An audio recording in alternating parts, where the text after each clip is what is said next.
వందనములు తెలియజేస్తున్నాము. మనమందరము బోధకులము. ఇది ప్రీచర్స్ మీటింగు.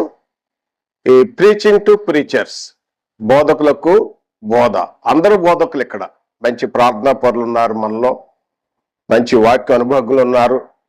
మీలో చాలా మంది విలేజ్ ప్రాంతాలకు వెళ్ళి సువార్త అందజేసేవారు ఉన్నారు, నాకు తెలుసు.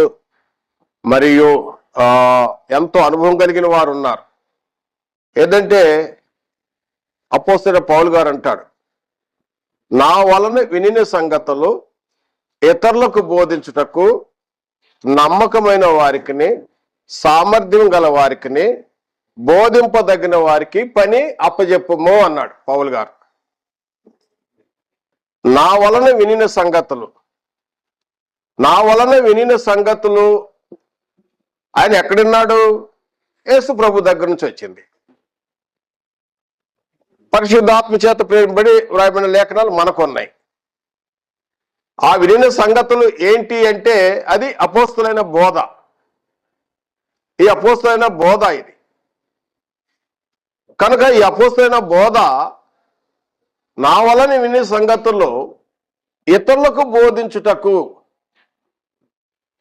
నమ్మకమైన వారు, సామర్థ్యం గలవారు, బోధింపదగిన వారికి పని అప్పజెప్పము. నమ్మకమైన వారు, దేవుని పనిలో నమ్మకమైన వారు. నమ్మకం అంటే ఎన్ని విషయాలు నమ్మకము? అన్ని విషయంలో నమ్మకం. అన్ని విషయంలో నమ్మకం ఉండాలి. ప్రతి విషయంలో నమ్మకం ఉండాలి. నమ్మకం గురించి చెప్పినప్పుడు అన్ని విషయాలు ఎన్ని విషయాలు నేను తేటగా రాబో క్లాసులో వివరిస్తాను. కానీ నా వలన వినిన సంగతులు, తిమోతి రాసిన 2వ పత్రిక 2వ అధ్యాయం 2-3 వచనాల్లో ఈ విషయం ఉంది. పౌలు గారు అంటాడు, తిమోతి నా విశ్వాసమైన కుమారుడా, నాతో కూడా శ్రమ అనుభవించు. శ్రమ అనుభవించడానికి వచ్చాను దేవుని పనిలో, సుఖాన్ని కాదు. హోదాల కోసం ఎదురు చూడలేదు వారు, పలుకుబడి కోసం చూడలేదు, గొప్పల కోసం వెతకలేదు వారు. శ్రమలు అనుభవించడానికే వచ్చారు. దేవుని పని చేసేవారు శ్రమలు అనుభవించి క్రీస్తు యొక్క మంచి సైనికుడు వల్లే పని చేయటానికి వచ్చారు. ఆ ఉద్దేశంతో నేను ఈ బైబిల్ క్లాస్ మొదలు పెట్టాను. గత సంవత్సరం 4-5 నెలల నుండి ఈ బైబిల్ పాఠశాల నడుస్తుంది. బైబిల్ అవలోకనము, బైబిల్ అండర్స్టాండింగ్. కనుక మనం ప్రీచర్స్, మన బోధకులు, మనం తప్పనిసరిగా బోధకులైన వారు, నమ్మకమైన వారు అవసరము. నమ్మకస్తులు లేకపోతే దేవుని పని రాకూడదు. ప్రతి విషయంలో నమ్మకము. ఆ పని కూడా ఎవరికి అప్పచెప్పాలి?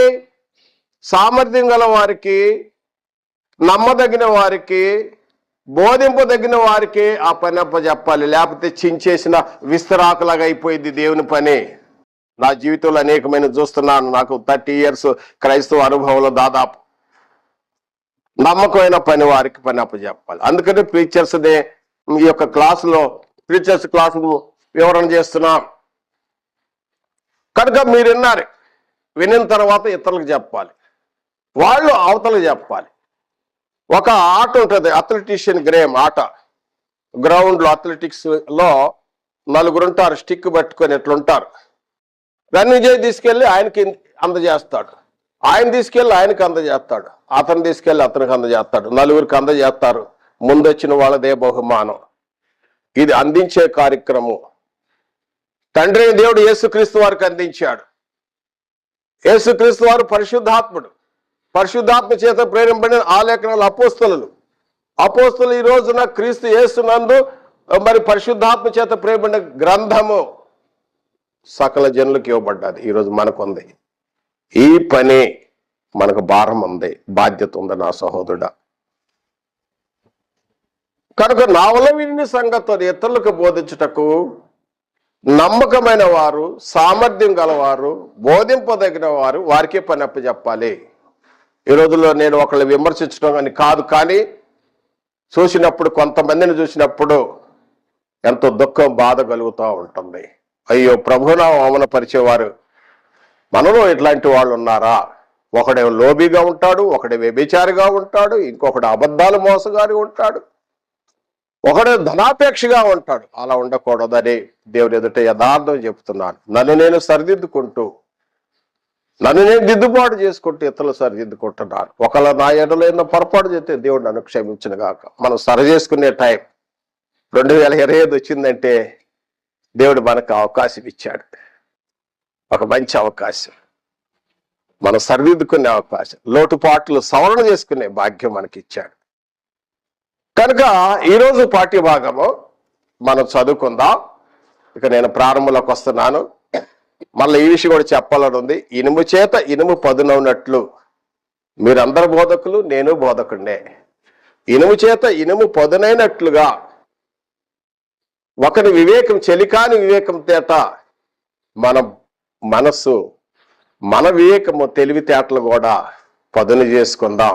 మహాజ్ఞాని సొలొమోను అన్నాడు, సామెతల గ్రంథము 27:17 వచనములో, ఇనుము చేత ఇనుము పదునైనట్లు మనం ఒకరి జ్ఞానము చేత ఒకరి జ్ఞానాన్ని పదును చేసుకుందాం. అంతే. మీకంటే నేను బాగా వచ్చినవాడు కాదు, నేనేమో స్పెషలిస్ట్ కాదు, నేనేమో డాక్టరేట్ కాదు, కేవలం నీ సహోదరుడినే. జ్ఞానం పంచుకుందాం. అయితే ఈ యొక్క వర్తమానము గత వారములో, అనగా సోమవారం నాడు మా స్థానిక సంఘంలో ఈ పాఠం తెలియజేశాను. ఇక్కడ కూడా బైబిల్ క్లాసులో ఇది ఒక లెసన్ ప్లాన్, మీకు ఇది ఒక లెసన్. ఈ లెసన్ మీకు ఎంతో ఉపయోగపడిద్దని నమ్మచ్చు.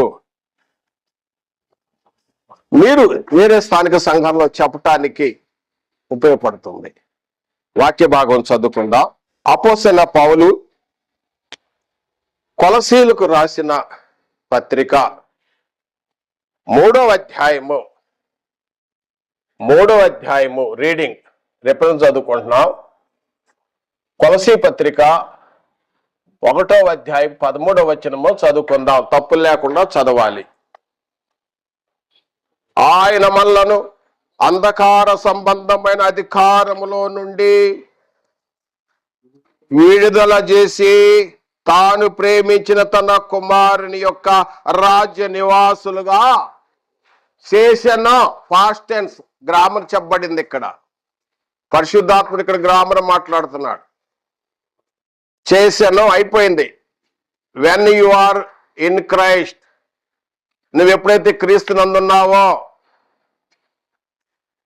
అప్పుడే, ఇన్ క్రైస్ట్, ఇంటూ క్రైస్ట్, అప్పుడే నువ్వు క్రీస్తు రాజ్యములో చేరి ఉన్నావు.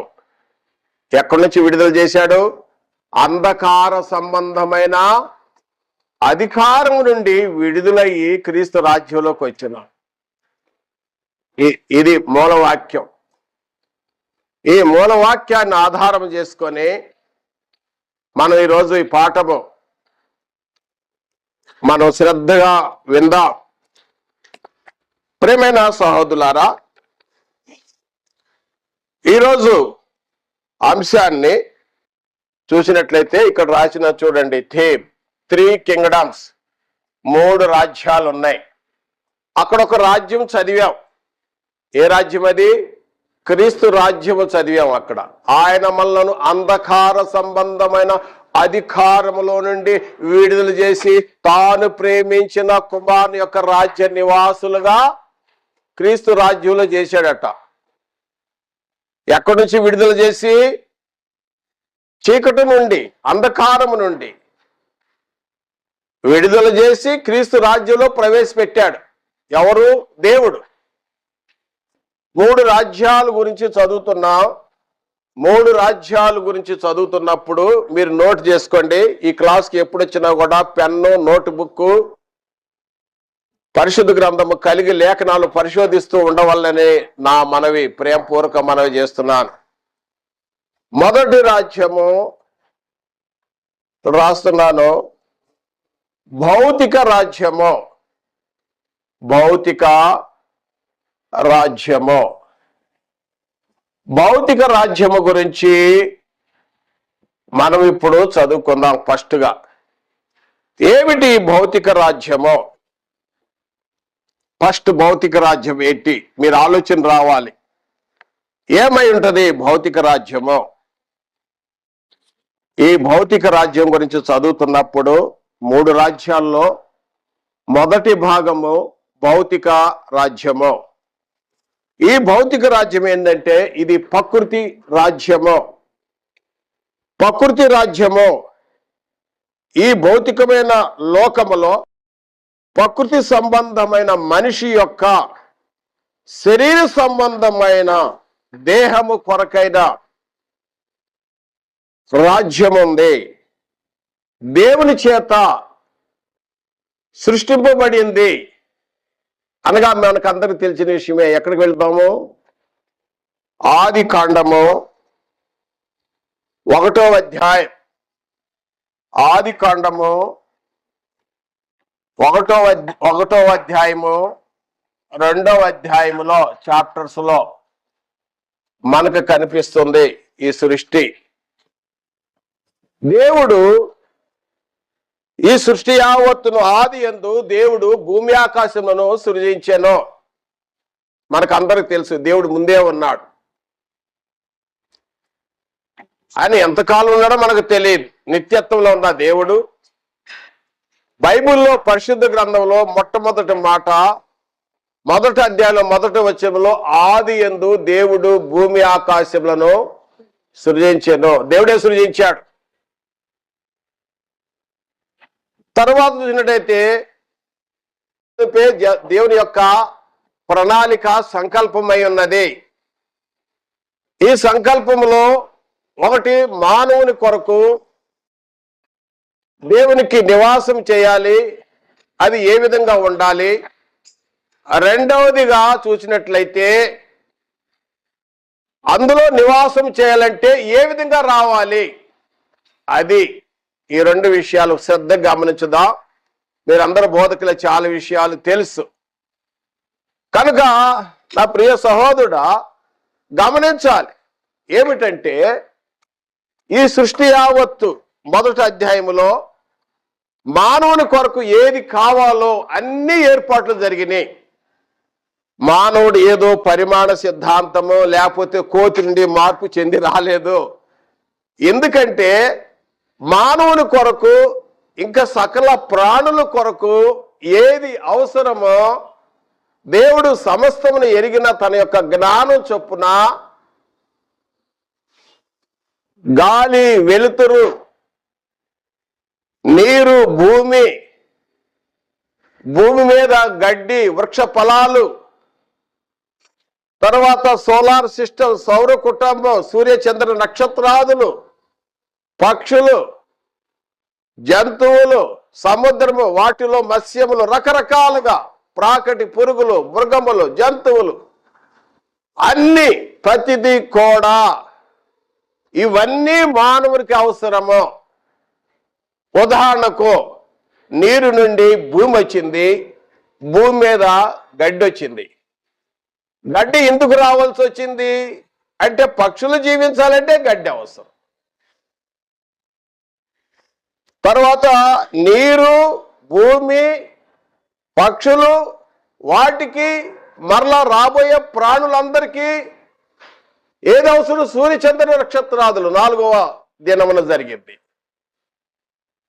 తర్వాత సముద్రము, మత్స్యములు, జంతువులు జీవించాలంటే పక్షులు అవసరము, గడ్డి అవసరం, భూమి అవసరం. కనుక ఇవన్నీ క్రమముగా దేవుడు క్రమముతో చేశాడు. క్రమము తనంతడు తాను కలగలేదు. సృష్టి యావత్తు మానవుని కొరకు నివాస యోగ్యము ఏదంటే కేవలము భూమి మాత్రమే. కనుక భూమి మాత్రమే నివాస యోగ్యము. ఈ రోజుల్లో చాలా మంది చాలా శాస్త్రవేత్తలు ఇంకా సైంటిస్టులు అనేక మంది ప్రయత్నాలు చేస్తున్నారు. చంద్రమండలం అన్నారు, సూర్యగ్రహణం అన్నారు. ఎక్కడికి వెళ్ళినా కూడా గమనించాలయ్యా, నోట్ చేసుకోవాలి పాయింట్లు. ఎక్కడికి వెళ్ళినా కూడా యెషయా గ్రంథము, నేను బోర్డు మీద రాస్తాను గమనించండి. యెషయా గ్రంథము 45వ అధ్యాయము 18వ వచనములో అయితే చంద్రమండలంలో వెళ్ళి మానవుడు నివాసం చేయాలని చూస్తున్నాడు. కానీ ఇక్కడ భూమిలో ఉన్న వాతావరణం తీసుకెళ్ళి వెళ్తున్నాడే గాని ఇక్కడ వాతావరణం లేకుండా చంద్రమండలంలో జీవించలేడు. ఒక్క క్షణం కూడా ఉండలేడు.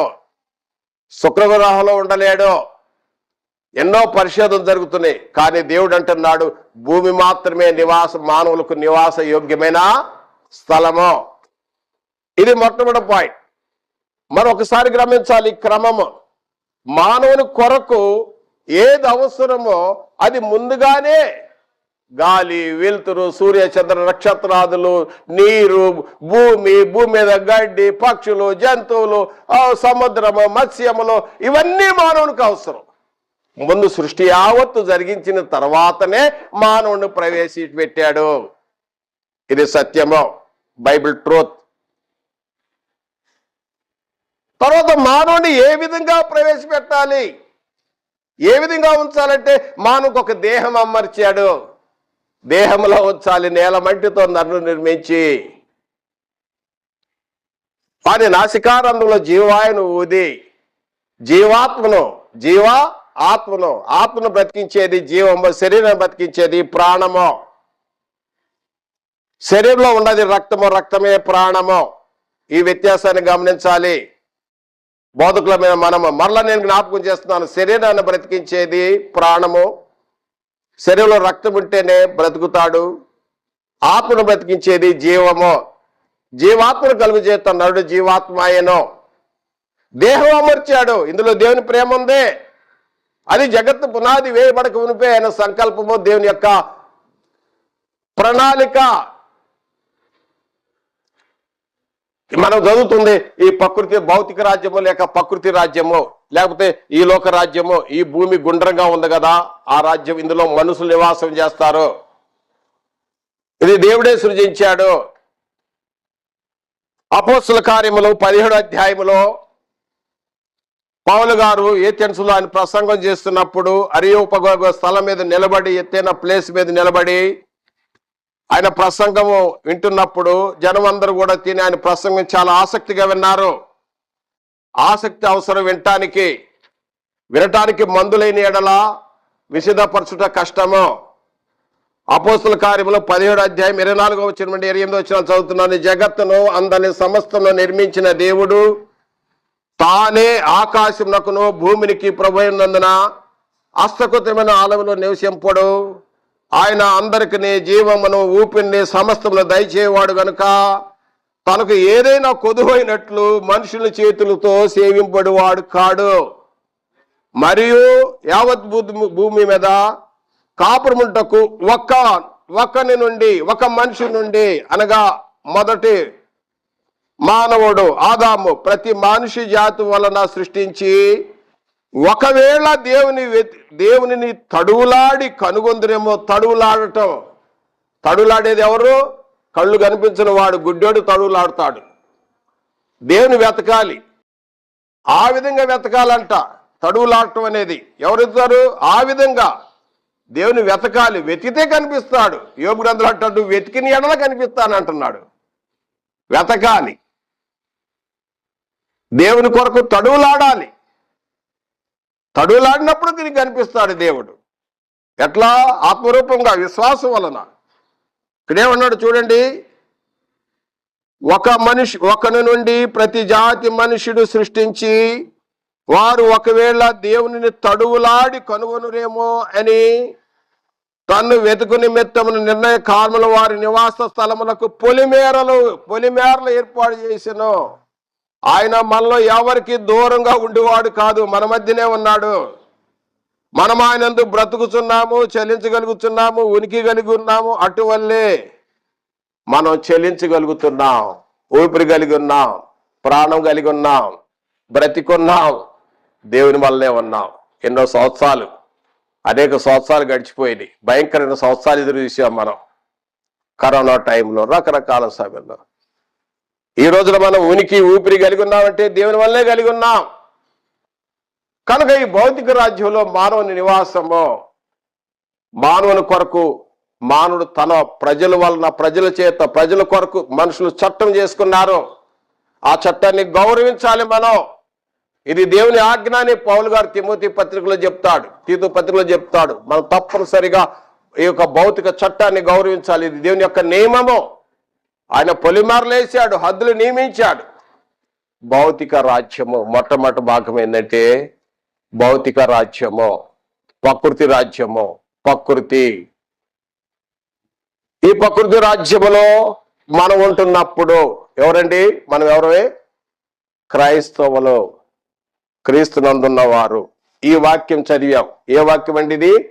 ఆయన మనలను అంధకార సంబంధమైన అధికారముల నుండి విడుదల చేసి తాను ప్రేమించిన రాజ్యకుమారుని వారసులుగా చేసెను. ఏ రాజ్యం ఇది? రెండోది భౌతిక రాజ్యం, క్రీస్తు రాజ్యము. ఏంటండి? క్రీస్తు రాజ్యము. క్రీస్తు రాజ్యము. ఇది రెండవది. క్రీస్తు రాజ్యం గురించి చదువుతాను. నేను భౌతిక రాజ్యం గురించి చెప్పాను. భౌతిక రాజ్యం ఎలా ఉంది? భూమి ఎలా ఉందండి? బలపరుపుగా ఉందా? మేము చిన్నప్పుడు కూడా అట్టానే అనుకునేవాళ్ళం. మాకు నేర్పేవాళ్ళు బలపరుపుగా ఉందని అని, లేకపోతే ఒక అట్లాస్ అనేట్టు పట్టుకున్నాడని, లేకపోతే నలుగురు ఏనుగులు పట్టుకునే. లేదు, బైబిల్ ఎప్పుడో యోబు గ్రంథంలో 26వ అధ్యాయంలో రాయబడి ఉంది భూమి గుండ్రంగా ఉంది. తర్వాత యెషయా గ్రంథంలో కూడా ఉంది 45వ అధ్యాయంలో కూడా. కనుక భూమి గుండ్రగా ఉంది. బైబిల్ ఎప్పుడో చెప్పింది. వీళ్ళు ఇప్పుడు వెతుకుతున్నారు. 4-5 సంవత్సరాల క్రితమే తెలిసింది భూమి గుండ్రంగా ఉందని. బైబిల్ ఎప్పుడో బోధిస్తుంది. బైబిల్ ఇది ట్రూత్, బైబిల్ సత్యము. కనుక భూమి భౌతిక రాజ్యం ఇలా గుండ్రంగా ఉంది. అయితే ఈ విధంగా ఉంటే ఇందులోనే క్రీస్తు రాజ్యం ఉన్నది. ఇందులోనే ఉంది క్రీస్తు రాజ్యము. ఆయన మనలను అంధకార సంబంధమైన అధికారముల నుండి విడుదల చేసి తాను ప్రేమించిన రాజ్యకుమారుని వారసులుగా చేసెను. ఈ భౌతిక రాజ్యంలోనే క్రీస్తు రాజ్యం ఉన్నది. ఎక్కడో లేదు, ఎక్కడో వెతికే అవసరం లేదు. ఎందుకంటే దయచేసి గమనించండి, యేసు ప్రభు వారు చెప్పారు. యోహాను సువార్త 17వ అధ్యాయం. బైబిల్ గమనించాలి మీరు. నేను చెప్తున్న మాటలు అలా ఉన్నవో లేవని మీరు లేఖనాలు గమనించాలి. యోహాను సువార్త 17వ అధ్యాయము 14వ వచనములో, యోహాను సువార్త 17వ అధ్యాయం 14వ వచనములో అంటాడు, నేను లోక సంబంధిని కానట్టు మీరును లోక సంబంధులు కారు. నేను లోక సంబంధిని కాదు, నేను పైనుండి వచ్చాను. కనుక నన్ను వెంబడించేవారు మీరు కూడా ఈ లోకంలో ఉన్నారే కానీ మీరు లోక సంబంధులు కారు. క్రైస్తవులు లోక సంబంధులు కారు. నేను నిజ క్రైస్తవుల గురించి చెప్తున్నాను, పేరు చెప్పుకునేవాడు కాదు. అయ్యా నేను కూడా క్రైస్తవుడు చేస్తే చెప్పి ఇక్కడ క్రైస్తవుడిగా, సంఘంలో క్రైస్తవుడిగా ఉండి బయటికి పోయి లోకస్తుడిగా ఉండి నేను మీ వాడిని అన్నావంటే నువ్వు క్రైస్తవుడు కాదు, అబద్ధం చెప్తున్నావు. డబుల్ గేమ్ అయ్యేది దేవుని ఎదుట దహించే అగ్ని. ఉంటే ఇక్కడన్నా ఉండాలి, లేకపోతే ఉంటే ఈ తట్టను ఉండాలి, లేకపోతే ఆ తట్టను ఉండాలి. లోకలను ఉండాలి, లేకపోతే క్రీస్తునందు ఉండాలి. కనుక ఇక్కడ యోహాను సువార్తలో మరలా చూద్దాము. యోహాను సువార్తలో 15వ అధ్యాయంలో 19వ వచనం. 15వ అధ్యాయము 19వ వచనం. యోహాను సువార్త 15వ అధ్యాయం 19వ వచనములో, మీరు లోక సంబంధులైన ఎడల లోకము వారిని స్నేహించును. నువ్వు లోక సంబంధం అయితే లోకం నిన్ను ప్రేమించింది. నువ్వు లోక సంబంధం కాకపోతే ఇవి ఆడితోటి మనకేం పని అనుకుంటుంది లోకం. నీకేం పని, మనతో పని, వాడు మనవాడు కాదనుకుంటుంది లోకం. ఎందుకంటే ఇది మొట్టమొదటిది లోక సంబంధము, ప్రకృతి సంబంధము, భౌతిక సంబంధమైన రాజ్యం అని చెప్పుకున్నాం. అయితే ఎప్పుడైతే నువ్వు క్రీస్తునందు వచ్చావో, క్రీస్తులో చేరావో, when you are become in Christ, you are kingdom of Christ. క్రీస్తు రాజ్యంలో ఉన్నావు. క్రీస్తు రాజ్యంలో ఉన్నప్పుడు లోకంలోనే ఉంటావు, కానీ లోక సంబంధం కాదు. ఇక్కడ అంటాడు చూడండి, యోహాను సువార్త 15వ అధ్యాయం 19వ వచనం నేను చదువుతున్నాను. మీరు లోక సంబంధులైన ఎడల లోకము తన వారిని స్నేహించును. అయితే మీరు లోక సంబంధులు కారు. క్రైస్తవులు లోక సంబంధులు కారు. లోకంలోనే ఉంటారు, కానీ లోక సంబంధులు కారు. మళ్ళీ ఇంకో వాక్యం చదువుదాం. మనం ఎవరు అంటే లోక సంబంధులు, భూ సంబంధులు కాదు. మనం క్రైస్తవులు భూ సంబంధులు కాదు. నేను ముందే చెప్పాను, ఏదైనా లోట్లుంటే సరిదిద్దుకోవాలని. దేవుడు మనకు అవకాశం ఇచ్చాడంటే సరిదిద్దుకోవడానికి ఇచ్చారు అవకాశం. నూతన సంవత్సరం ప్రవేశపెట్టాడంటే దేవుని ప్రేమ ఉన్నది మన మెడల. 13వ అధ్యాయం ప్రకటన గ్రంథము 13వ అధ్యాయము 8వ వచనములో 13వ అధ్యాయం 8వ వచనములో భూనివాసులందరూ అనగా జగత్ ఉత్పత్తి మొదలుకొని వధింపబడి ఉన్న గొర్రెపిల్ల యొక్క జీవ గ్రంథమును ఎవరి పేరు రాయబడలేదో వారు.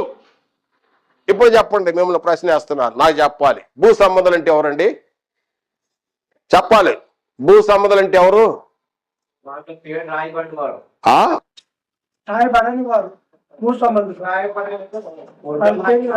అన్నా, భూ సంబంధాలు అంటే ఎవరు?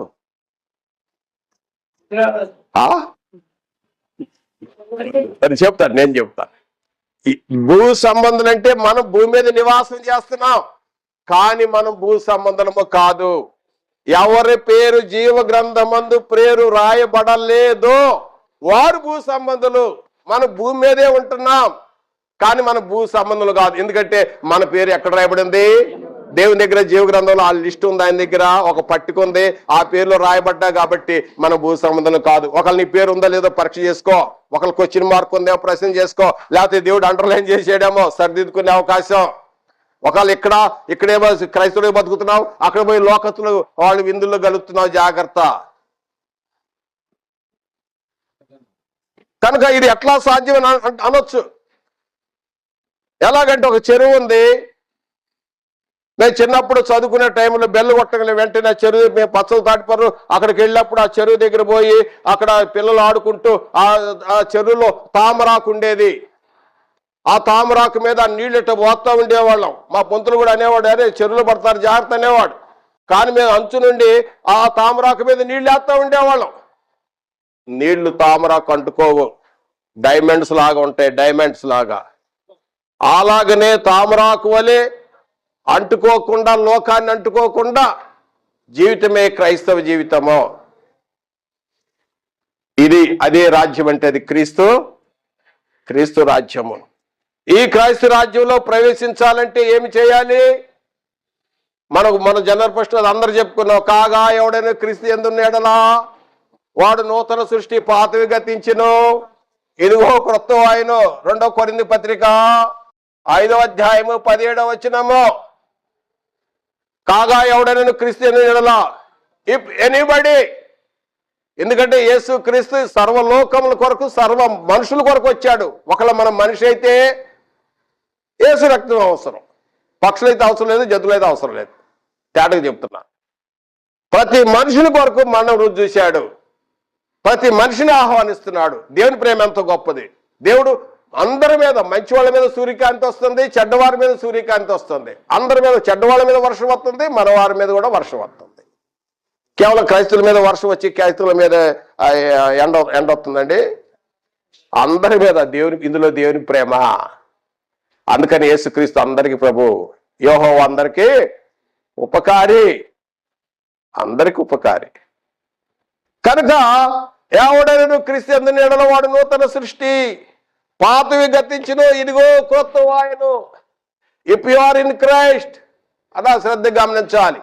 If you are in Christ, నువ్వు క్రీస్తు యందు నువ్వు నూతన సృష్టి. పాతవి గతించను అన్నాడు, ఇదిగో క్రొత్త వాయును. అంతకుముందే అంటాడు 14వ వచనంలో, క్రీస్తు ప్రేమ మమ్మల్ని బలవంతము చేయుచున్నది. అంతకుముందే అంటాడు 10వ వచనంలో, తీర్పు ఉంది జాగ్రత్త అని చెప్పేసి వాటి నుండి తప్పించుకోవటానికి. కాగా ఎవడైనా క్రీస్తు యందు ఉన్నాడలా వాడు నూతన సృష్టి, పాతవి గతించును ఇదిగో క్రొత్త వాయును. మరి పాత సృష్టి, పాతవి గతించును ఇదిగో నూతన సృష్టి క్రీస్తు నందు వస్తే, క్రీస్తు నందు ఎలా వస్తాడంటే ఫస్ట్ క్రీస్తు నందు ఎలా వస్తాడో చూద్దాం. ఎలా వస్తున్నాడంటే, ఎలా వస్తాడు చెప్పండి? ఎలా వస్తున్నాడు? జీసస్తో అడిగాడు, నికోదేము అడిగాడు, జీసస్ చెప్పాడు. ఏం చెప్పాడు? యోహాను సువార్త 3వ అధ్యాయము 3వ వచనము మరియు 5వ వచనం, ఒకడు కొత్తగా జన్మించాలి, ఆత్మ మూలంగాను నీటి మూలంగా జన్మించాలి. తర్వాత పౌలు గారు ఏం చెప్పాడు? రోమపత్రిక 6వ అధ్యాయము 3 నుండి 6 వచనాలు, ఆయన మరణ సమాధి పునరుద్ధానములో బాప్తిసం పొందాలి, సిలువేయబడాలి. కోమాలో ఉండకూడదు, మళ్ళీ బతుకుతాడు. ప్రాచీన స్వభావం సిలువేయబడాలి, సిలువేయబడాలి. పౌలు గారు అంటాడు గలతీ పత్రిక 2వ అధ్యాయం 20వ వచనంలో, నేను శరీరంలో దాని ఇచ్చలతోనో దురాశలతోనో సిలువేయబడి. ఈ రోజులు సేవకులు సిలువేయబట్టల్లా. అంతా బాగుంది కానీ సిలువేయబడి జీవితం లేదు. అందరు బోధకులు కావద్దు, కఠినమైన తీర్పు ఉంటుంది, జాగ్రత్త అంటున్నాడు యాకోబు పత్రిక 3వ అధ్యాయంలో. అంటే మిమ్మల్ని భయపెట్టడానికి కాదు నేను పెట్టింది, సిలువేయబడాలి. సిలువేయబడిన జీవితం లేకపోతే ఎంత అసభ్యం. ఇతరుల పోటు పెట్టి చూపిస్తున్నారు, చూడయా ఏం చెబుతున్నావయ్యా, నువ్వు ఎంత వాక్యం చెబుతున్నావు, మీ వాళ్ళే చూడయ్యా అంటున్నారు. మేము తలంచుకోవాల్సి వస్తుంది. నాకంటే ముందు క్రీస్తు ఎంతో బాధపడతాడు, దేవుడు ఎంతో బాధపడతాడు. ఒకళ్ళు నీ పేరు తుడిచేసి దేవ జాగ్రత్త, కనిపెట్టుకునే సరిదిద్దుకునే అవకాశం. తర్వాత పౌలు గారు ఇంకేమంటాడు గలతీ పత్రికలో 3వ అధ్యాయం 26, 27 వచనములో, క్రీస్తును ధరించుకోవాలి. బాప్తిసం ముందు క్రీస్తును ధరించుకోవాలి. కొలసీ పత్రికలో పౌలు గారు అంటాడు క్రీస్తు సున్నతి పొందాలంటాడు. క్రీస్తు సున్నతి పొందారా? మీరు క్రీస్తు సున్నతి పొందిన వాళ్ళు ఎవరో ఒకసారి చేతులు ఎత్తండి. క్రీస్తు సున్నతి పొందిన వాళ్ళు అలా ఇటు చెప్పు. క్రీస్తు సున్నతి పొందిన వాళ్ళు ఎవరుంటే చేతులు ఎత్తండి. మీరు ఎవరు క్రీస్తు సున్నతి పొందలా? నేనైతే పొందా. అమ్మా నువ్వు పొందావా? ఆ సిస్టర్ మా సిస్టర్ చేతులు ఎత్తమ్మా. ఇద్దరు. ఇప్పుడు ఏదో డౌట్ అనుమానం ఏదో తేడా వచ్చింది అనుకున్నావు. క్రీస్తు సున్నతి అంటే ఇప్పుడు చదివి వినిపిస్తాను.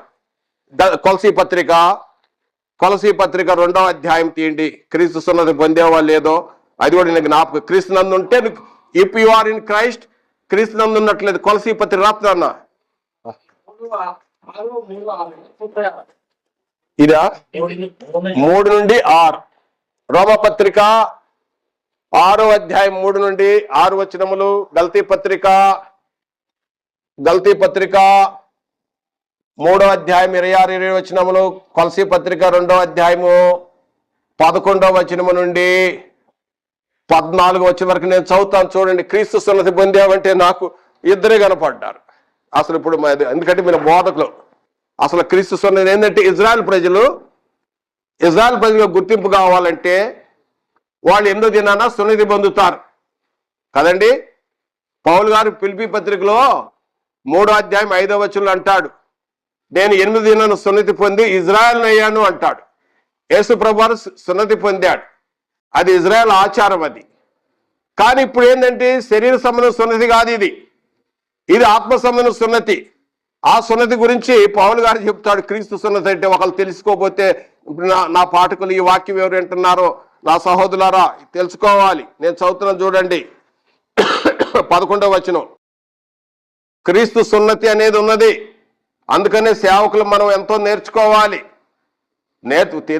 క్లాస్కి వస్తే నేర్చుకుంటావు, రాకపోతే నేర్చుకోలేవు. 11వ వచనం నుండి చదువుతున్నాను చూడండి. మరియు క్రీస్తు సున్నతి యందు అన్నాడు. క్రీస్తు సున్నతి యందు ఏంటి క్రీస్తు సున్నతి? క్రీస్తు ఉన్నతి అనుగో శరీర ఇచ్చలతో కూడిన స్వభావం విసర్జించి, అంటే ప్రాచీన స్వభావం సిలివేయబడి ఆయన యందు చేతులతో చేయబడి సున్నతి కాదది. చేతులతో చేయబడిన సున్నతి కాదు. ఇంకేమన్నాడు చూడు, చేతులతో సున్నతి చేయబడి సున్నతి పొందితిరి. మీరు బాప్తిసమందు ఆయనతో కూడా పాతి పెట్టబడిన వారైతే ఆయన మృతులను లేపిన దేవుని ప్రభావం విశ్వసించడం ద్వారా ఆయనతో కూడా లేచితిరి. మరి అపరాధములను శరీరంలో సున్నతి పొందక ఉండుట వలను మీరు మృతులై ఉండగా, ఈ వాక్యాన్ని గమనించాలి. దేవుడు వ్రాతరూపకమైన ఆజ్ఞల వలన మన మీద రుణముగా ఉన్న రుణం, అప్పు ఉంది మన మీద. ఏ అప్పది? పాప అప్పు. దాన్ని మనకి విరోధముగా నుండి పతనుతో మేకులతో సిలువ కొట్టి దాని మీద చేయవాతను తుడిచి మనకు అడ్డం లేకుండా ఎత్తివేసి మన అపరాధములను క్షమించి ఆయనతో కూడా జీవింపజేసాను కదండి. కనుక ఇక్కడ చూడండి, ఆయన ప్రధానులను అధికారులను నిరాయుధులుగా చేశాడు, ఆయుధాలు లేకుండా చేశాడు. శిలువ జయోత్సవంతో వారిని పట్టి బహాటముగా వేడుక కనపరిచెను. ఇప్పుడు చూసారా క్రీస్తు సున్నతి పొందే వాళ్ళు ఇప్పుడు చేతులు ఎత్తను ఒకసారి చెప్పి అన్న. ఇందాక చేతులు ఎవరు ఎత్తలేదు. క్రీస్తు సున్నతి అంటే బాప్తిసం పొందటము, శరీర సున్నతి కాదు. ఎప్పుడైతే క్రీస్తు సున్నతి పొందావో అప్పుడు నీ యొక్క పాప రుణమంతా మాఫీ అయిపోయింది. ఇప్పుడు గవర్నమెంట్ వాళ్ళు రుణాలు మాఫీ చేస్తున్నారు కదా, బ్యాంకు రుణాలు రుణమాఫీలు అవుతున్నాయి కదా. ఒకసారి నేను కూడా చాలా రుణమాపి ఉన్నాను. అన్ని చాలా అప్పులు పడి ఉన్నప్పుడు నా సహోదరుడు క్లాటిన్ గారు నా రుణమాపు తీర్చాడు. నేను ఎప్పుడు అతనికి థ్యాంక్ యూ చెప్తా ఉంటా. ఆయన దేవుని సన్నిధిలో ఉన్నాడు, ఏంజల్ ఆఫ్ గాడ్. అయితే ఇప్పుడు క్రీస్తు ఏం చేశాడు? మన పాపాలు రుణమాఫీ చేశాడు అంటాడు. అది కూడా ఎలాగూ? సిలువ మరణం ద్వారా అంటున్నాడు. ఆగ్ల ధర్మశాస్త్రం కొట్టేసేని అంటున్నాడు. ఇప్పుడు ఏం జరిగింది తెలుసా? క్రీస్తు సున్నతి యందు, ఇన్ క్రైస్ట్, క్రీస్తు నందు చేరావు. ఫస్ట్ పాయింట్, క్రీస్తు నందు చేరటమే కాదు, నీ పాప రుణమాఫీ అయిపోయింది. పాప రుణం, అప్పులతో పాపమని అప్పులతో మునిగిపోయిన నిన్ను నిటారుగా నిలబెట్టాడు. ధైర్యంగా నిలబెట్టి ఆయన నామను ప్రకటించేవాడికి చేశాడు. మరి సాధారణంగా ఒక మనుషులు సహాయం చేస్తేనే మర్చిపోమే, ఈ పాప రుణమాఫీ చేసిన వాడిని మర్చిపోవచ్చా? మర్చిపోకూడదు. అది ఎక్కడుందంటే క్రీస్తు రాజ్యంలో ఉన్నది. నీ రుణమాఫీ జరిగింది, నువ్వు కొత్తగా జన్మించావు, పాప స్వభావం సిలివేశావు, ఇక నీ రుణమాఫీ జరిగింది, క్రీస్తు సున్నతి పొందావు. అంత మాత్రమే కాదు, in Christ many many blessings, చెప్పశక్యంగా అని మహాయుక్తమైన సంతోషము. ఎఫ్సీ పత్రిక 1వ అధ్యాయం 3వ వచనంలో తండ్రి అయిన దేవుడు స్తుతింపబడుగాక. ఎఫ్సీ పత్రిక 1వ అధ్యాయం 3వ వచనంలో తండ్రి అయిన దేవుడు క్రీస్తు యేసునందు ఆత్మ సంబంధన పరలోక విషయంలో ప్రతి ఆశీర్వాదము ఏంటండి? ఎవరీ బ్లెస్సింగ్, స్పిరిచువల్ బ్లెస్సింగ్స్ అని క్రీస్తు నందు ఉన్నాయి. ఇది రెండవది ఏంటంటే క్రీస్తు రాజ్యము. ఈ రాజ్యం ఎక్కడుంది? ఈ భౌతిక రాజ్యంలోనే ఉన్నది. ఎక్కడుందండి? ఇందులోనే ఉన్నారు, ఎక్కడో లేరు, భూమిలో ఉన్నారు. అంటే ఇక్కడ విశ్వాసులు ఉన్నారు, అవిశ్వాసులు ఉన్నారు. ఈ భౌతిక రాజ్యంలోనే నమ్మిన వారు ఉన్నారు, నమ్మని వారు ఉన్నారు, రక్షింపబడిన వారు ఉన్నారు, రక్షింపబడని వారు ఉన్నారు. అందుకని అంటాడు, ఆయా ప్రజల్లో, ఆయా వంశంలో, ఆయా జాతుల్లో ఉంచండి, నీ రక్తం ఇచ్చి కొన్ని సంపాదించి ఒక రాజ్యం గాను యాజకులుగాను చేసిటివి. ఎక్కడి నుంచి చేశాడు? అంధకార సంబంధమైన అధికారములో నుండి. ఎక్కడిది? అంధకార సంబంధం అన్నాడు. పౌలు గారు అయితే అంధకార సంబంధమైన అధికారం అన్నాడు. ఎవరిది అంధకార సంబంధం అధికారము? సాతానుదే. సాతాను అధికారం, అంధకారం. పేతురు గారు ఏమంటున్నాడు? పేతురు రాసిన మొదటి పత్రికలో 2వ అధ్యాయము 9వ వచనం, చీకటిలో నుండి ఆశ్చర్యకరమ తన వెలుగులోనికి తీసుకొచ్చాడట. ఎక్కడి నుంచి? చీకటి అంధకారం అంటే ఒకటే. ఎవరి అధికారము? సాతాను అధికారము. సాతాను అధికారం నుండి విడుదల చేశాడు ఎవరు? యేసుక్రీస్తు. ఆ బలవంతుడిని ఈ బలవంతుడు జయించాడు. అయ్యా శ్రద్ధగా వినాలి. ఆ బలవంతుడు, ఏ బలవంతుడు? అపవాదిని జయించాడు. ఎందుకంటే అంతకుముందు ఈ అధికారాన్ని మొదట సృష్టిలో, ఆదికాండం 1వ అధ్యాయంలో మొదటి సృష్టిలో మొదటి రాజుగా ఎవరు నుంచాడు? ఆదాము నుంచాడు. 29 యు రూల్ అన్నాడు, యు ఆర్ డొమినియన్ అన్నాడు. నీకు సార్వభౌమాధికారం ఉంది, ఈ భౌతిక రాజ్యాన్ని ఏలు అన్నాడు మొట్టమొదటి మానవుడు. కానీ పోగొట్టుకొని ఎవరు లాగేసుకున్నాడు? పాపం వలన అపవాది అధికారం లాగేసుకున్నాడు. యోహాను సువార్త 12వ అధ్యాయము 31వ వచనము, యోహాను సువార్త 14వ అధ్యాయం 30వ వచనములో యేసు ప్రభువు వారు అంటాడు, ఈ లోకాధికారి వస్తున్నాడు, వాడు బయటకు నెట్టేస్తాను అంటున్నాడు, వాడిని గెట్అవుట్ చేస్తాను అన్నాడు. ఆయన వచ్చి జయించి ఇప్పుడు ఆ బంధకులు ఉన్న వాళ్ళని, అంధకార బంధకములో ఉన్న వారిని విడుదల చేసి తన కుమారు రాజ్య వారసులుగా చేశాను. ఇప్పుడు చెప్పండి, క్రీస్తు రాజ్యంలో ఉన్న వాళ్ళు ఎంతమంది? చేతులు ఎత్తండి. క్రీస్తు రాజ్యం, క్రీస్తు సున్నతి, రుణమాఫీ, పాప రుణమాఫీ, డబ్బు రుణమాఫీ కాదు, పాప రుణమాఫీ. కనుక ప్రియమైన సహోదరులారా, ఈ రెండోది ఏంటంటే క్రీస్తు రాజ్యము. ఇప్పుడు 3వ పాఠంలోకి వస్తున్నాం. 3వ పాఠంలో నా ప్రియ సహోదరుడా, మరి ఇంకొక విషయం కూడా చెప్పాలి. ఎవడైనా క్రీస్తు యందు పాతవి గతించి ఇదిగో నూతన సృష్టి అన్నాడు. నూతన సృష్టి, మరి పాత సృష్టి ఏంటి? అది కూడా ప్రశ్నే.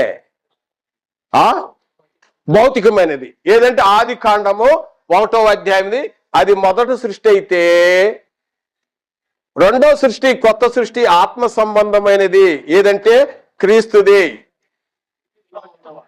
క్రీస్తునందు ఉన్న వారిది. కొరింథీ రాసిన మొదటి పత్రిక 15వ అధ్యాయము, కొరింథీ రాసిన మొదటి పత్రిక 15వ అధ్యాయం 45వ వచనములో, మొదట ఆదాము పోగొట్టుకున్నాడు, రెండో ఆదాము గెలిచాడు, సాధించాడు. కొరింథీ రాసిన మొదటి పత్రికలో 15వ అధ్యాయము 45వ వచనము చదవండి అన్నా, త్వరగా చదవాలి. కొరింథీ రాసిన మొదటి పత్రిక 15వ అధ్యాయం 45వ వచనం, మొదటి ఆదాము కడపటి ఆదాము. ఉన్నారా లేరా? మొదటి ఆదాము ఎవరు? ఆదాము. రెండో ఆదాము ఎవరు? క్రీస్తు వారు. మొదటి ఆదాము నుండి ఉన్నప్పుడు మరణం వచ్చింది, క్రీస్తు నందే వచ్చింది, జీవం వచ్చింది. అవునా? జీవం వచ్చింది. మొదటిది ఏంటి? భౌతికమైనది, ప్రకృతి సంబంధమైనది, లోక సంబంధమైనది. రెండోది ఏంటి? ఆత్మ సంబంధమైనది అంటాడు. 45, 46, 47 చదవండి. ప్రకృతి సంబంధం ఏ విధంగా ఉన్నదో ఆత్మ సంబంధం కూడా ఉన్నది అంటాడు. కొరింథీ రాసిన మొదటి పత్రిక 15వ అధ్యాయము 45, 46 వచనాల్లో మనం చూడవచ్చు. మీరు ఇంటికి వెళ్ళిన తర్వాత లేఖనాలు పరిశోధన చేయండి. మీకు డౌట్ వస్తే నాకు ఫోన్ చేయొచ్చు, తెలుసుకోవచ్చు. నేను ఎప్పుడు రెడీ, గెట్ రెడీ, ఎప్పుడు సిద్ధంగా ఉన్నాను మీ ప్రేమపూర్వకంగా తెలియజేయడానికి. కానీ ప్రేమ అవసరం, కక్షతో వద్దు, పగతో వద్దు, ప్రేమపూర్వకంగా మాట్లాడుకుందాం ఏదైనా డౌట్లు వస్తే. కనుక నా ప్రియ సహోదరుడా, మరి ఇది రెండో రాజ్యము, క్రీస్తు రాజ్యము. ఈ క్రీస్తు రాజ్యం ఎక్కడుంది? యేసు ప్రభువు కూడా అడిగారు. ఈ రాజ్యం గురించి వాళ్ళకి అందరికి అర్థం కాల. యేసు ప్రభు పుట్టంగలే సాతాను ప్రేరేపించాడు, ఏ రోజుని చంపే 2 సంవత్సరాల లోపు పిల్లలు చంపించాడు. వాళ్ళకి అర్థం కాల, హేరోదుకి అర్థం కాల, తర్వాత పిలాతుకి అర్థం కాలేదు, అక్కడున్న యూదులకు అర్థం కాలేదు. అందుకని సిరివేసేటప్పుడు వీళ్ళు ఏం చేస్తున్నారో తెలియదు అన్నాడు. వీళ్ళకి తెలిస్తే అసలు సిరివిందుకు వేస్తారు.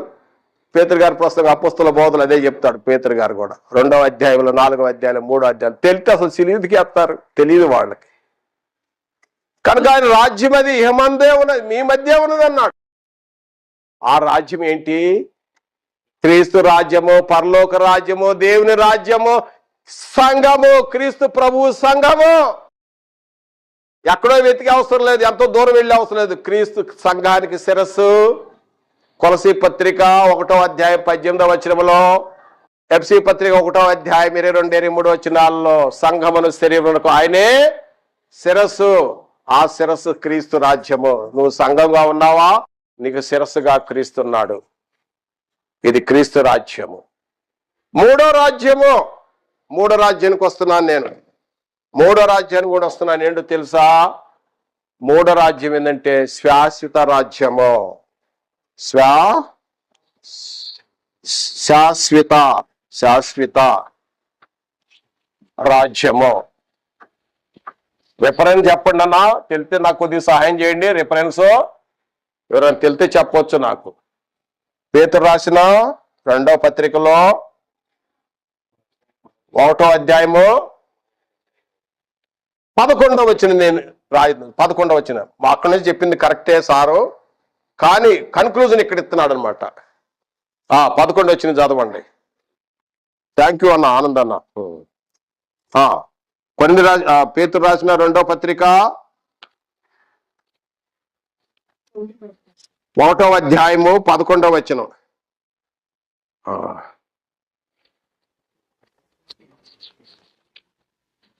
చూడండి. రక్షకుడైన యేసు క్రీస్తు యొక్క నిత్య రాజ్యములో ప్రవేశము మీకు సమృద్ధిగా అనుగ్రహింపబడును. మళ్ళా చదువుదాం. పేతురు రాసిన 2వ పత్రిక 1వ అధ్యాయము 11 మీరిట్టి క్రియలు చేయువారైతే ఎల్లప్పుడూ తొట్టిల్లరు. అలాగన మరి ప్రభువును రక్షకుడైన యేసు క్రీస్తు యొక్క నిత్య రాజ్యంలో ప్రవేశము మీకు సమృద్ధిగా అనుగ్రహింపబడును. ఫ్యూచర్ టెన్స్ ఇది. ఇందాక ఇది ఏంటండి? Past tense, when you become Christian, you are someone special. You have all spiritual blessings. పరలోక సంబంధమైన బ్లెస్సింగ్స్ ఉన్నాయి. ఇది పాస్ట్ టెన్స్ అని చెప్పుకున్నాం. ఇదేంటి? అనుగ్రహింపబడును అన్నాడు. ఎప్పుడు? మరణ వరకు నమ్మకంగా జీవించినప్పుడు, అంతం వరకు సహించినప్పుడు. ఈ శాశ్వత రాజ్యము లేకపోతే నిత్య రాజ్యము, నిత్య పర్యాయ పదాలు. తర్వాత ఇంకో పదం ఏం చెప్పండి? మహిమా రాజ్యము. ఏం చెప్పుకోవచ్చు? మహిమా రాజ్యము. ఆ మహిమా రాజ్యం ఏంటి? ఎక్కడ? దేవుడు, దేవదూతలు, పరలోక రాజ్యము. పరలోక రాజ్యం అనేది సంఘాన్ని కూడా చూపిస్తుంది. పరలోక రాజ్యము, దేవుని రాజ్యము, క్రీస్తు రాజ్యము, సంఘము, మరియు నిత్య రాజ్యము, శాశ్వత రాజ్యము, మహిమ రాజ్యము, పరలోక రాజ్యము. అది అన్నమాట శాశ్వత రాజ్యము. కనుక ఇది నిత్యము, శాశ్వత రాజ్యము, నిత్య రాజ్యం అనేది ఉన్నది. నిత్య రాజ్యం అనేది ఉన్నది. ఇంకా రిఫరెన్స్ చదువుదాం. కీ స్క్రిప్చర్స్, ఇంకా ముఖ్యమైన వచనాలు చదువుదాం. ఇది ఒకటి. మరి ఇక్కడ రాస్తున్నాను హెబ్రీ పత్రిక నిత్య రాజ్యం గురించి 5వ అధ్యాయము 7 నుండి 10 వచనాలు చదువుకుందాము. తర్వాత తిమోతి రాసిన 2వ పత్రిక 4వ అధ్యాయము, తర్వాత 18వ వచనం. తర్వాత ఈ కూడా చదువుదాం. ఇది చదివాం. రెండో భాగం కూడా చదువుదాం. హెబ్రీ పత్రిక తీయండి. నిత్య రాజ్యము, శాశ్వత రాజ్యము, మహిమా రాజ్యము అన్న చెప్పాడు. పర్లోక రాజ్యం కూడా అందాము, లేకపోతే దేవుని రాజ్యం అని కూడా అందాము. కానీ ఇక్కడ చూడండి ప్రియమైన సహోదరులారా, ఇక్కడ చూడండి హెబ్రీ పత్రిక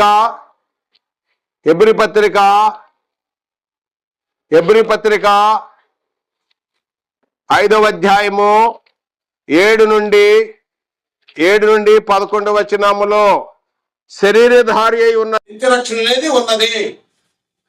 ఈ క్రీస్తు రాజ్యం తర్వాత శాశ్వత రాజ్యానికి ప్రిపరేషన్ కావాలి. మనం మన వరకు నమ్మకం ఉండాలి. అప్పుడే దొరికింది. మధ్యలో బాగా పరిగెత్తావు, బాగా భక్తికి వచ్చావు. అక్కడ యేసు ప్రభువారు ఎలా ఉన్నాడండి? యేసు ప్రభువారు చాలా భక్తి పరుడుగా ఉన్నాడు. భయభక్తులు కలిగి ఉన్నందున అన్నాడు. ఈ రోజున సేవకులు ఎలా ఉన్నారు? భయభక్తులుగా లేరు. నేను యథార్థం చెప్తున్నాను. కావాలంటే నాకు కూర్చొని ఒక డౌట్ వస్తే చూపిస్తాను. భయభక్తులు కీర్తన గ్రంథము 97వ కీర్తన భయభక్తికి తాత్పర్యము చెప్తున్నాను. భయభక్తులు కలిగి ఉండటం అంటే ఏంటి? కీర్తన గ్రంథము 97వ కీర్తన 10వ వచనంలో యోహాను ప్రేమించువారులారా చెడుతనము అసహించుకొనుడి. నువ్వు దేవుని ప్రేమిస్తున్నావా? You hate bad habits. చెడుతనను అసహించుకోవాలి. నువ్వు చెడుతను ప్రేమించడం ఎట్ట భక్తి కలవడు? భక్తి లేదా నీకు? భక్తిహీనుడు. నేనంటాం కాదు, దేవుడు అంటున్నాడు, పరిశుద్ధాత్ముడు అంటున్నాడు. యేసుక్రీస్తు భయభక్తులు కలిగినందున ఆయన నిత్యరక్షకు కారకుడయ్యాడు. కన్నీళ్లతో, వేదనతో, ఎంతో మనకు రక్షణకు కారకుడాడు. విధేయత, ఒబిడియన్స్.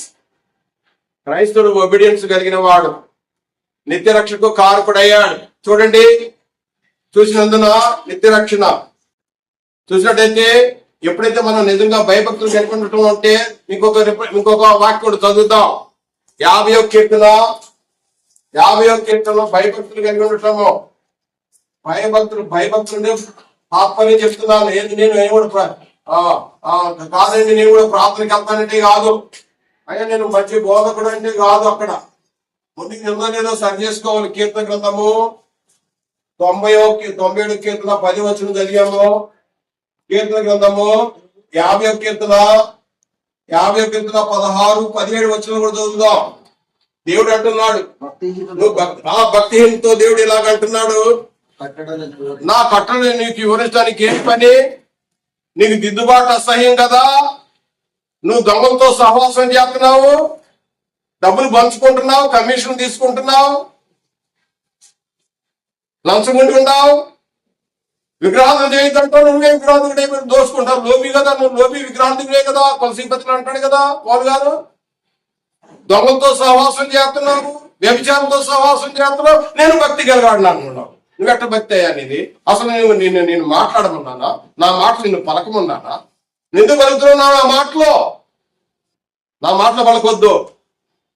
నువ్వు దిద్దుబాటు చేసుకో, అవకాశం ఇచ్చా. నువ్వు దిద్దుబాటు చేసుకోవడం నీకు అసహ్యం కదా? దిద్దుబాటు చేసుకో అంటున్నాడు. ఒకసారి చదువుతాను అదేంటి? 51 కీర్తన 16-17 చదవండి. భక్తిహీనులతో దేవుడు ఇట్లు సెలవిచ్చుచున్నాడు, నా కట్టలను వివరించుటకు.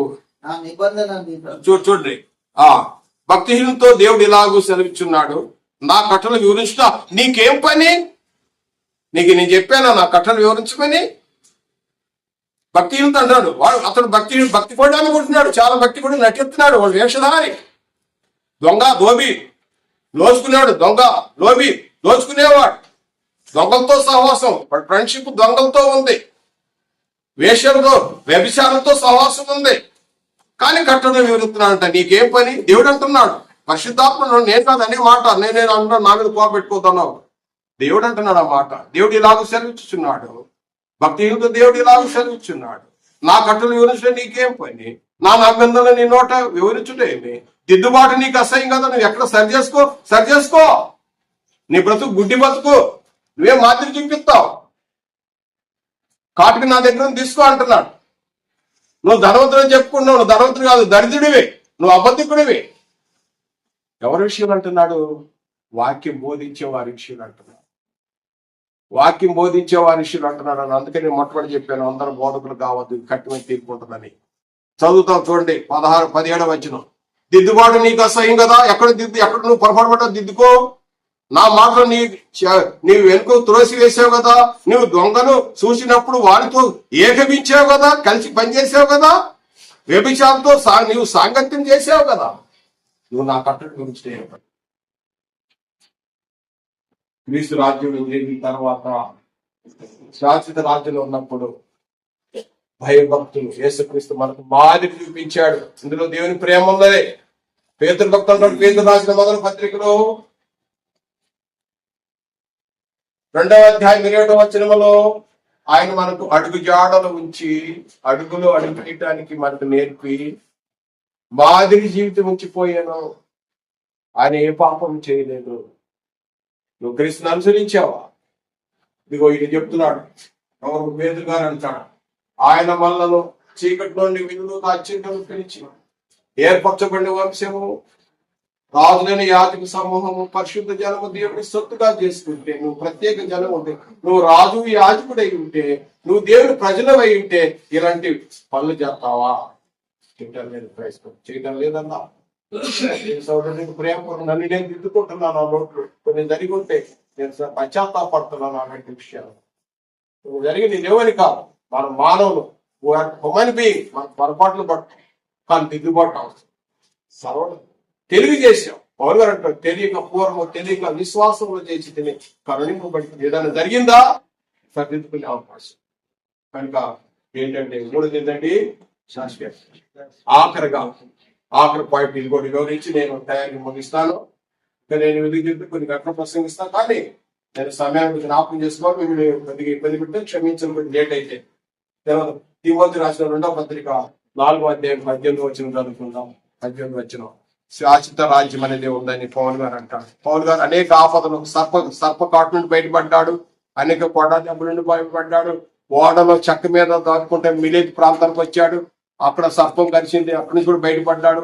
తర్వాత అనేకమైన కపట సహోదరులు ఉన్నారు, మోసం చేసిన వాళ్ళు ఉన్నారు, పొగిడే వాళ్ళు ఉంటారు, పక్కన చేస్తారు పొగిడే వాళ్ళు ఉంటారు, కపట సహోదరులు, రకరకాల సహోదరులు. కొందరు ప్రేమతో ఉన్నారు, కొందరు విడిచి వెళ్ళిపోయారు.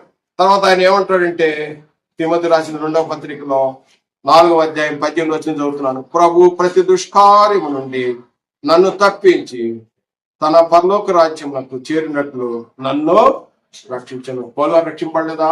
రక్షింపడ్డాడు. దేని గురించి చెప్తాడు? పరలోక రాజ్యానికి వెళ్ళటానికి రక్షించను. యుగములకు మహిమ కలుగును గాక. ఆమేన్. కనుక నా ప్రియ సోదరుడు, మరణం వరకు భౌతిక రాజ్యం, క్రీస్తు రాజ్యంలో చేయడం క్రీస్తు రాజ్యంలో చేరుంటారు. నిత్య రాజ్యం ఒక విషయం. కొందరు మానుకున్నట్టుగా సమాజం మనం రక్షణ పొందే రక్షణని మనం జాగ్రత్తగా కాపాడుకోవాలి. యేసు ప్రభువారు చెప్పాడు మత్తయి సువార్త 24వ అధ్యాయం 13వ వచనం, అంతవరకు సహించి వాడే మన వరకు నమ్మకం ఉన్నాడు. ప్రకటన 4వ అధ్యాయం 10వ వచనం.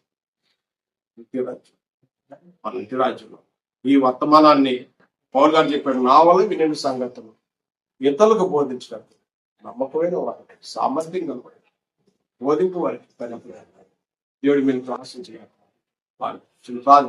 పరిశుద్ధుల తండ్రి, స్తుతి స్తోత్రాలు. మీరు ఆశీర్వాదాలు. ఈ మాటలు మీ మాటలే. మరి ఎవరైనా హృదయం తాకితే సరిదిద్దుకోవాలి. నన్ను నేను సరిదిద్దుకుంటూ బోధించాను. ఈ వాక్యం 2 అంచెల వాడిన ఖడ్గం, ఈ 2 అంచెల వాడిన ఖడ్గంతో నేను సరిదిద్దుకొని ఉతక స్నానం చేయబడి మేము ఎవరు నశించిపోవడానికి ఇష్టం కాదు. మీరు అందరూ ప్రేమిస్తున్నారు. మీ ప్రేమ ఎంత గొప్పది. అందరూ రక్షింపడాలి. ఈ వాక్యం అనేక మంది హృదయాలు తాకినట్లుగా సహాయం దయచేయమని యేసుక్రీస్తు నామమున ప్రార్థించి వేడుకొంచున్నాము తండ్రి. యేసుక్రీస్తు అందరికీ వందనాలు.